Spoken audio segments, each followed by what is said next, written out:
नमस्कार, मैं मोनिका राणा। ये है हिमाचल 365 और आप देख रहे हैं हिलक्वेस्ट न्यूज चैनल। चलिए शुरू करते हैं आज की खबरों के साथ। 24 घंटों में भारी बारिश से जिला हमीरपुर को 5 करोड़ से अधिक का नुकसान। भारी बारिश के कारण हमीरपुर जिला में पिछले 24 घंटों के दौरान 5 करोड़ रुपए से अधिक का नुकसान हुआ है। जिला आपदा प्रबंधक प्राधिकरण की ओर से जारी दैनिक रिपोर्ट के अनुसार जल शक्ति विभाग के विभिन्न स्कीमों को लगभग 5 करोड़ रुपए की क्षति पहुंची है। इस दौरान जिला में 5 कच्चे मकानों तथा 2 गौशालाओं के गिरने या क्षतिग्रस्त होने की सूचना है। 4 स्थानों पर डंगे भी गिरे हैं। सुजानपुर क्षेत्र में अवरुद्ध हुई बनाल मंगलेहड़ सड़क, जंगलबैरी बोडू सड़क, भटलंबर खैरी सड़क और कक्कड़ सीढ़ी सड़क पर यातायात बहाल कर दिया गया है। उपायुक्त एवं जिला आपदा प्रबंधक प्राधिकरण के अध्यक्ष देवाश्वेता बनिक ने बताया कि मौसम के खराब रुख को देखते हुए सभी संबंधित विभागों तथा नेशनल हाईवे के अधिकारियों को पहले ही अलर्ट पर रखा गया है। अधिकारियों को जिला में किसी भी तरह के नुकसान की रिपोर्ट तुरंत जिला आपदा प्रबंधन प्राधिकरण को प्रेषित करने के निर्देश दिए गए हैं। उपायुक्त ने सभी जिला वासियों से अपील की है कि वे खराब मौसम में नदी नालों के किनारों तथा भूस्खलन की आशंका वाले क्षेत्रों की ओर न जाएं। उन्होंने किसी भी तरह की आपदा की स्थिति में जिला आपदा प्रबंधक प्राधिकरण के टोल फ्री नंबर 1077 पर सूचना देने की अपील भी की है। हिमाचल के हमीरपुर जिला में रैपिड एंटीजन टेस्ट में 6 लोग निकले कोरोना पॉजिटिव। जिला में मंगलवार को रैपिड एंटीजन टेस्ट में 6 लोग कोरोना पॉजिटिव पाए गए हैं।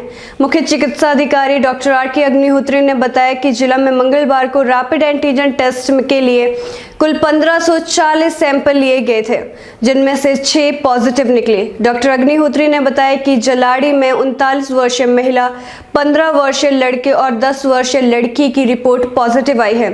सुजानपुर के वार्ड नंबर 5 में 55 वर्षीय व्यक्ति और 21 वर्षीय युवक संक्रमित पाए गए हैं।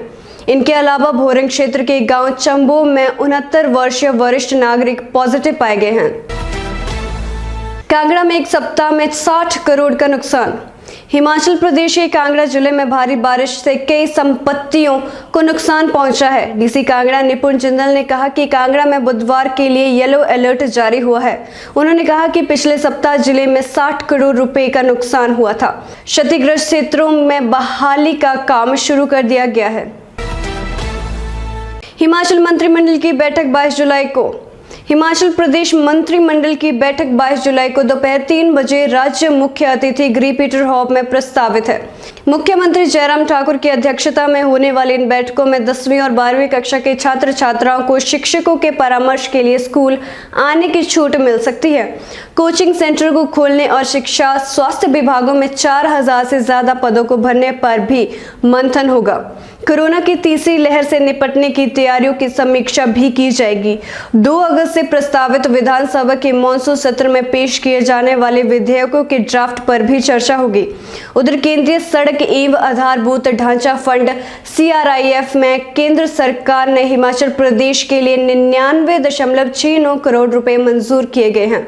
यह धनराशि वित्तीय वर्ष 2021-22 के लिए पहली किश्त के रूप में जारी की गई है। केंद्रीय सड़क परिवहन और उच्च मंत्रालय ने इस संबंध में हिमाचल सरकार को एक पत्र जारी किया है।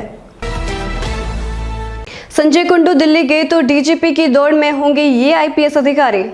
हिमाचल प्रदेश में पुलिस महानिदेशक के पद पर नए अफसर की नियुक्ति को लेकर मंथन शुरू हो गया है। वर्तमान DGP संजय कुंडू ने सरकार से अनुमति लेकर केंद्र में नारकोटिक्स कंट्रोल ब्यूरो के प्रमुख के पद के लिए आवेदन कर दिया है। केंद्र सरकार ने सभी राज्यों के DGP से इसके लिए आवेदन मांगे थे। अभी आवेदन की प्रक्रिया पूरी नहीं हुई है, लेकिन सूबे में कुंडू के बाद नए DGP के नाम को लेकर चर्चा शुरू हो गई है। 1989 बैच के कुंडू के अलावा राज्य में एक भी DG रैंक का अधिकारी मौजूद नहीं है। ऐसे में या तो राज्य सरकार केंद्रीय प्रतिनियुक्ति पर चल रहे उनके बैच के संजीव रंजन ओझा या 1990 बैच के श्याम भगत नेगी को ताजपोशी के लिए बुला सकती है, या फिर प्रदेश में सेवा दे रहे अधिकारियों में किसी को पदोन्नति दे सकती है। क्योंकि केंद्रीय प्रतिनियुक्ति से अफसर को बुलाना आसान है और अधिकारी भी DGP बनने के लिए प्रदेश लौटने में हिचकेंगे नहीं। ऐसे में पदोन्नति की उम्मीद कम ही है। इस बात की चर्चा है कि अगर कुंडू केंद्र में जाते हैं तो ओझा या नेगी में किसी को इस पद पर बैठाया जा सकता है। एचपीयू शिमला ने फिर बढ़ाई पीजी में प्रवेश के लिए ऑनलाइन आवेदन की तिथि। हिमाचल प्रदेश विश्वविद्यालय ने नए शैक्षणिक सत्र 2021-22 में स्नातकोत्तर डिग्री कोर्स में प्रवेश लेने के लिए एक बार फिर से ऑनलाइन आवेदन की तिथि को बढ़ा दिया है। विश्वविद्यालय में 9 अगस्त से पीजी में प्रवेश के लिए प्रवेश परीक्षाएं आयोजित करने की तैयारी है, जो पूरे माह चलेगी। अधिष्ठाता अध्ययन कार्यालय की ओर से जारी की गई अधिसूचना के मुताबिक प्रवेश परीक्षा आधारित कोर्स में प्रवेश के लिए 24 जुलाई तक तिथि बढ़ाई गई है, जबकि मेरिट आधारित पीजी डिग्री कोर्स में प्रवेश के लिए ऑनलाइन आवेदन की अंतिम तिथि को 2 अगस्त तक बढ़ाया गया है। आवेदन की अंतिम तिथि को बढ़ाने के फैसले के कारण प्रवेश परीक्षाओं का शेड्यूल जारी होने में 2 से 3 दिन का समय लग सकता है। प्रवेश परीक्षाएं यूजी अंतिम वर्ष की चल रही परीक्षाओं के समाप्त होने पर 7 अगस्त के बाद ही शुरू की जाएंगी। सरकार ने कहा डीए फ्री था, इसलिए बीते 18 महीने का महंगाई भत्ता 17% ही रहेगा। केंद्र सरकार ने 1 जुलाई से महंगाई भत्ता और महंगाई राहत देने की घोषणा करने के बाद मंगलवार को एक बड़ा आदेश जारी कर दिया। इसमें कहा गया है कि 1 जनवरी 2020 से 30 जून 2021 तक डीए फ्री था, यानी इस अवधि के दौरान डीए की दरों में कोई बढ़ोतरी नहीं की गई। इसका मतलब ये हुआ कि सरकार ने 1 जुलाई 2021 से 28% डीए देने की जो घोषणा की थी वो एकाएक थी। इससे 11% डीए तो बढ़ गया, लेकिन सरकारी कर्मियों का कहना है कि केंद्र ने ये आदेश जारी कर 18 महीने का एरियर मिलने की संभावना खत्म कर दी है।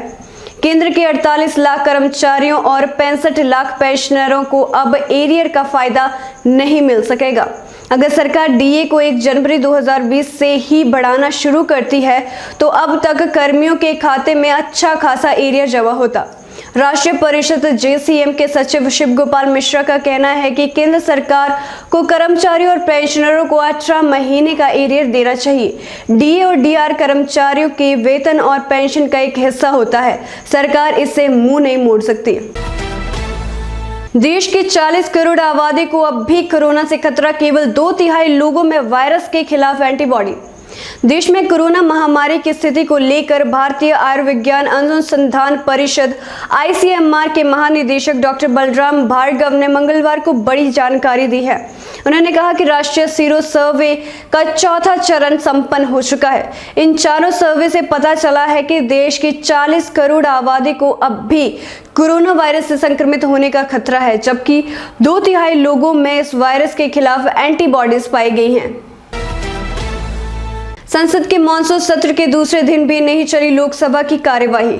संसद के मानसून सत्र के दूसरे दिन टेलीफोन टैपिंग, महंगाई, किसानी, डीजल पेट्रोल के दामों को लेकर विपक्ष के हंगामे के कारण 2 बार के स्थगन के बाद सदन की कार्यवाही दिन भर के लिए स्थगित कर दी गई। दोपहर 3 बजे कार्यवाही शुरू होते ही विपक्षी सदस्य नारेबाजी करते हुए आसन के आसपास आ गए। पीठासीन सभापति किरीट सोलंकी ने सदस्यों से अपने स्थान पर जाने एवं सदन की कार्यवाही चलने देने का आग्रह किया तथा संसदीय कार्य राज्य मंत्री अर्जुन राम मेघवाल से आवश्यक दस्तावेज सदन के पटल पर रखवाए। श्री सोलंकी ने हंगामा नहीं थमता देखकर सदन की कार्यवाही गुरुवार को 11 बजे तक के लिए स्थगित कर दी। कृषि एवं कृषक कल्याण राज्य मंत्री कैलाश चौधरी ने शोर शराबे के बीच ही आधुनिक कृषि से संबंधित एक प्रश्न का उत्तर दिया।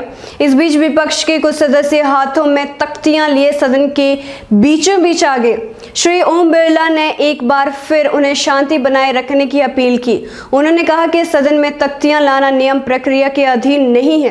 कृपया सदस्य नारेबाजी और तख्तियां दिखाना बंद करें।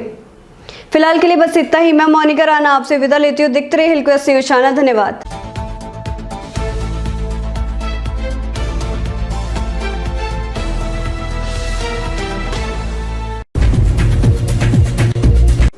धूमल क्यों हारे?